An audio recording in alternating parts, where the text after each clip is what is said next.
আমরা 4-3 ছেলেদের নিয়ে একটা টিম বানাই, নাম ছিল আরমাটলা স্পোর্টিং ক্লাব। পরে স্কুলের তো ফিনান্সের প্রবলেম হয়ই ছেলেদের টিম চালানোর ব্যাপারে, আমরা দুইটা টিমকে এক করে ফেলে কম্বাইন্ড স্পোর্টিং নাম দিই।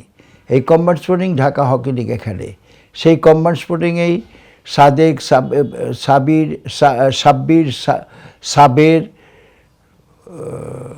আব্দুল হক, মানে 7-8 জন ইস্ট পাকিস্তান টিমে খেলতাম আমরা একসাথে এই টিমের থেকেই।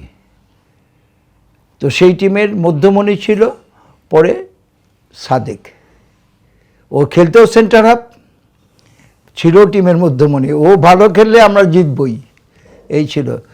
আর সাদেকের সাথে ও কলিন্স হাউস ছিল কিন্তু আরমাটলা স্কুলে। কলিন্স হাউস থাকাতে আমার সাথে তার, আমি যখন একটু সিনিয়র হয়েছি আমার সাথে তার পরিচয় হয়েছে।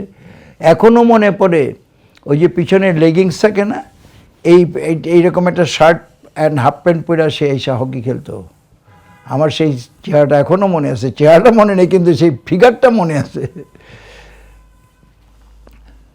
তারপরে তো সাদেক এক সময়তে আমার ফ্যামিলি মেম্বার হয়ে গেল।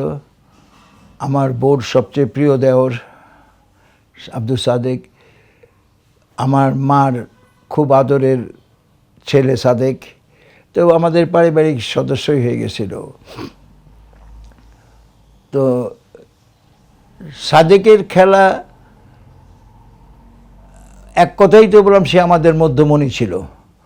সে পাকিস্তান টিমে যেদিন চান্স পাইল, আমার মনে হয় সাদেকের বাবার পরে যদি কেউ খুশি হয়ে থাকে সেটা আমি, এতে নিশ্চিন্ত, কোনো দ্বিধা নাই। কারণ ওর সাথে আমরা এত বেশিভাবে জড়িত ছিলাম যে সাদেকের পাকিস্তান ন্যাশনাল টিমে খেলাটা বিরাট ব্যাপার। আফ্রিকা ট্যুরে গেল প্রথম, তারপরে ইউরোপ ট্যুর করলো। তো শেষ পর্যন্ত সাদেক, আমরা যে কোনো কারণেই হোক অন্য ক্লাবে যায়, আমনিত আইসা রিটায়ার করে, আমি মোহামেডান থেকে রিটায়ার করি, কিন্তু আমাদের কিন্তু নিজেদের ভিতরে কোনো রেশারেশি ছিল না।